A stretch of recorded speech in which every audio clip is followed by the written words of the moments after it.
Hi, and welcome back to Football Made Simple. A finely poised second leg was the focus when Rangnick's United hosted Simeone's Atletico Madrid following a 1-1 draw in the first leg. In the end, the second leg finished 1-0 to Atletico Madrid thanks to a Renan Lodi header, meaning Atleti go through. The XG indicated it was United who had the higher quality chances, but what tactics were on display? Let's take a look. Just before then, my favorite fantasy football app is back and better than ever with a massive giveaway.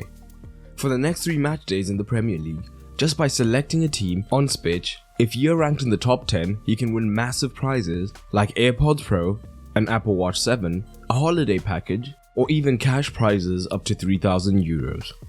All you have to do is download Spitch through the link below for free and make a fantasy football team. The beauty of Spitch is that prizes are given on a week-by-week basis, so if you enter today, you have just as much chance of winning. And the point scoring in Spitch is great, as it's not just about goals and assists. Instead, passes, blocks, and interceptions count, so players in all positions are valuable. So for this week, my team looks like this. Make sure to download Spitch and join my Spitch community through the link below so that we can compete in the same league. Spitch is currently UK and Ireland only. Let's begin with Atleti on the ball and United defensively. When Atleti build short, they could switch to a back 4, with Ronaldo moving to left back to allow Lodi to be in the winger position.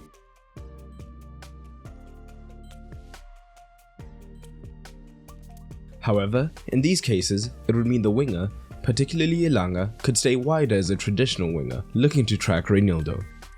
So instead, because Atleti wanted the space deeper, Ronaldo would remain as a third centre-back, particularly dictated by needing an extra man against the 2-man press of Fernandes and Ronaldo.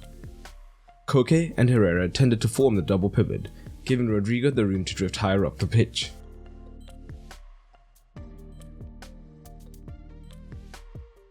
And as United were defending in their usual narrow 4-4-2, the winger could initially cover the pass into the half space, but when Ronaldo received, Elanga would press, and if he wasn't able to simultaneously cut off the passing lane, it would now mean that Lodi had the space to receive on the outside.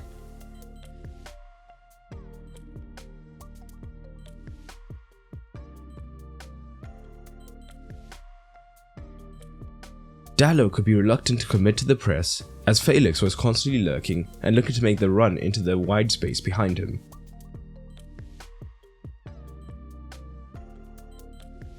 But United could also be even more aggressive in the press.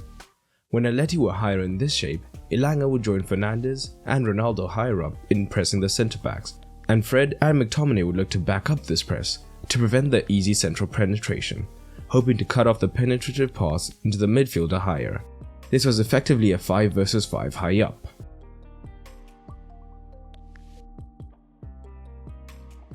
For the most part, this was effective, with Atleti barely playing through the centre.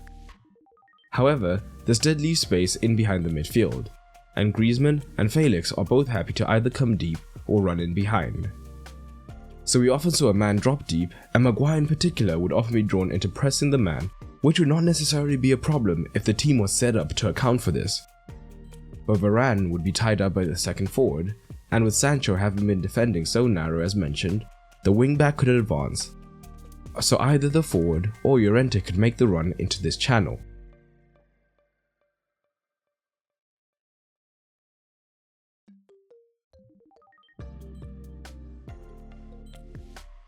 This even led to a disallowed goal.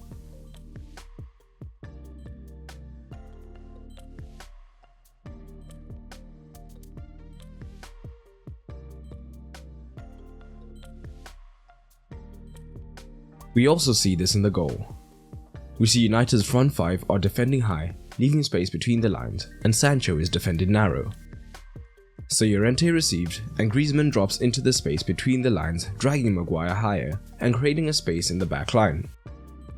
Despite Varane coming across, Felix is found in the channel, and because of this structure, the entire United backline has been dragged across to the left, meaning Lodi on the front side is in acres of space to be found for the header.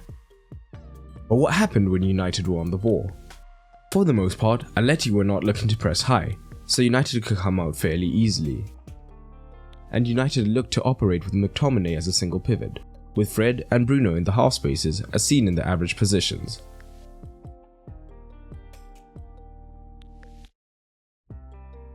This would often force Atleti's own midfield deep to try and compact the space between the lines and make it more difficult for United to combine, meaning it was up to Atleti's front two to try and cut out the pass into McTominay.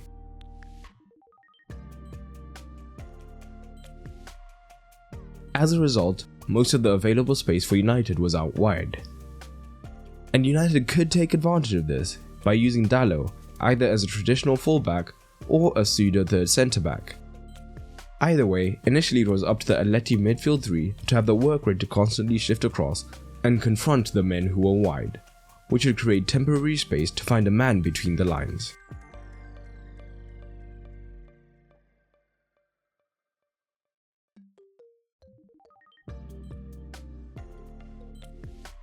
Alternatively, United had luck when they were quick in shifting Atleti's midfield from side to side, as no matter how hard they work, this is still a tough task. So if they didn't make it on time, United's fullbacks were keen to overlap, and as a result could have a 2 versus 1 wide to potentially create something.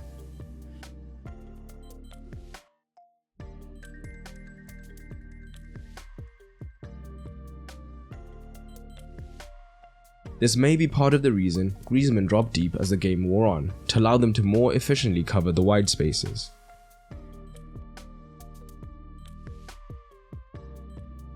Overall, Atleti did well to keep United down to a few quality chances, whilst All Black showed some of his old form. United will be disappointed with another Champions League exit, and will have to have an incredible run in the league till the end of the season to qualify for next season's Champions League. But what are your thoughts on the match? Leave them down below.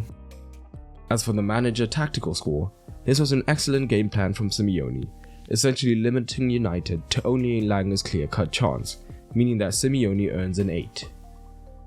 United did get into some promising situations, and dictated the game for the most part, meaning that Rangnick still earns a solid 6. But what are your ratings? Leave them down below. And if you enjoyed this video, you may also enjoy the FMS Patreon. On Patreon, you'll get early access to videos, exclusive videos, as well as the ability to vote on various polls and so much more. It's a great way to support the channel, and it is now cheaper than ever. All you have to do is head over to patreon.com/footballmadesimple, or press the card in the top right or the end card at the end of this video. And a special thanks to my patrons, including my latest patrons, Relu, Edwin, and Ref. But that's all for today, and remember, keep it simple.